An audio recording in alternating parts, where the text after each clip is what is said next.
నమస్కారం గురువుగారు. స్వామి శరణం, షట్శస్త్ర శరణం అయ్యప్ప. ప్రతి ఒక్కళ్ళకి ఒక కోరిక ఉంటుంది. ఏది చేసినా ఆర్థికాభివృద్ధి, ధనలాభం కలగాలి అని.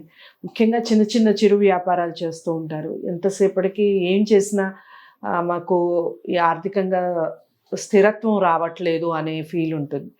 ఏమైనా రెమెడీస్ ఉన్నాయా దానికి సంబంధించి చెప్పండి? మనకు సరే వ్యాపార అభివృద్ధి ఏది చేసినా కూడా ధనం కోసమే. అవును. వ్యాపారం చేసినా, జాబ్ చేసినా, ఏది చేసినా డబ్బు సంపద ఐశ్వర్యం ఆనందంగా ఉండాలని ఉమ్, వ్యాపారాలు, చిరు వ్యాపారాలు, పెద్ద వ్యాపారం, ఎంత పెద్ద వ్యాపారం ఏదైనా కూడా వ్యాపారాల్లో ఎన్నో రకాలు. పెద్ద షాప్స్ ఓపెన్ చేసుకున్నట్టు బైక్ మీద కానీ ఫోన్స్ మీద కూడా వ్యాపారం చేసే సిస్టమ్స్ ఉంటాయి. ఏదైనా కూడా డబ్బుకు సంబంధించిన సిస్టమ్నే మనం ముందుకెళ్ళాలి.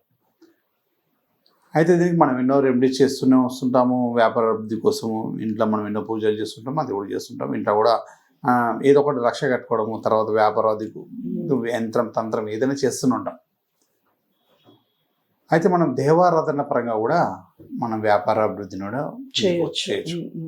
అయితే ఇప్పుడు వచ్చే శ్రవణ మాసంలో కానీ ఏ మాసంలో అయినా ప్రతిరోజు నిత్యం కూడా స్వామివారి శివుడు ఆధీనంలో ఉన్నటువంటి నవగ్రహాలు మొత్తం శివుడు ఆధీనంలో ఉంటే మనకి ఏదో కూడా శుభ సూచకంగా శుభం అంతా శివుడు ఆధీనంలో ఉంటుంది. కాబట్టి మనం శివాభిషేకాలు చేస్తూనే ఉంటాం కదా. శివాభిషేకాలు అన్నీ పూర్తయిన తర్వాత స్వామివారికి సెంట్ కానీ అత్తరు కానీ ఉంటాయి కదా, చందన అత్తరు కానీ ఏదైనా ఒకటి రోజు కానీ ఏదైనా ఒకటి సెంట్ పరంగా ఉండే అత్తర్ని స్వామివారికి లేపన చేయాలి. అంటే రాయడం. అభిషేకం అయిన తర్వాత అది కూడా ఒక అభిషేకం లెక్కనే అనుకోండి. వేసేసిన తర్వాత కొంచెం మళ్ళీ మన ఈ చేతులతోటి 2 చేతులతో స్వామివారికి మొత్తం రాసేసి అలంకారం చేసేస్తే మనకి ఏంటంటే ఆ సుగంధ పరిమళంగా ఉన్న ఏదైతే అత్తరు కానీ ఏదైనా కూడా స్వామివారికి మనము అలా లేపనం చేస్తే మనకు దినదిన అభివృద్ధిగా వ్యాపార అభివృద్ధి ఏదైతే వ్యాపారం చేస్తామో దినదిన అభివృద్ధి వెళ్ళి మనకు వ్యాపారంగా పుంజుకొని మంచి స్థాయికి వెళ్తున్నాం అన్నమాట. డబ్బు పరంగా నిండుగా ఉంటుంది, లక్ష్మీ పరంగా అంటే డబ్బు సంపద ఐశ్వర్యం పరంగా నిండుగా ఉంటాం అన్నమాట.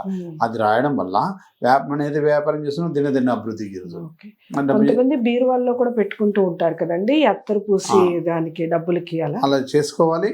అభిషేకం చేసిన తర్వాత మనము సరే ఏదైనా షాప్ కానీ మన ఏదో మైల్డ్ చిన్నగా స్మూత్ గా ఉండే ఒక చిన్న స్మెల్ ఎప్పుడు అందులో ఉంటుండాలి అనమాట. షాప్ సుగంధపరంగా ఉండడము అట్లా ఏంటంటే పాజిటివ్ వైబ్రేషన్స్ వస్తుంటాయి. అట్లా మన దగ్గర కానీ షాప్లో కానీ ఇక్కడ కూడా మనం ఉండే ఏదైతే వ్యాపార స్థలాలలో కూడా చిన్నగా స్మెల్ వస్తున్నట్టు అనేది ఒక మంచి సుగంధపరంగా ఉండేటట్టు ఉంటే అప్పుడు నాకు స్వామివారి దగ్గర చేసింది ఇక్కడ ఉండడం వల్ల మనకు వ్యాపార అభివృద్ధి జరిగి శుభంగా జరుగుతుంటారు. డబ్బు సంపద ఐశ్వర్యం ఆనందంగా ఉంటుంది. ఇది చేయండి, ఖచ్చితంగా వ్యాపార అభివృద్ధి జరుగుతుంది అని కూడా మంచి జరుగుతుంటాయి. ఓకే, చాలా చక్కగా వివరించారు గురువు గారు.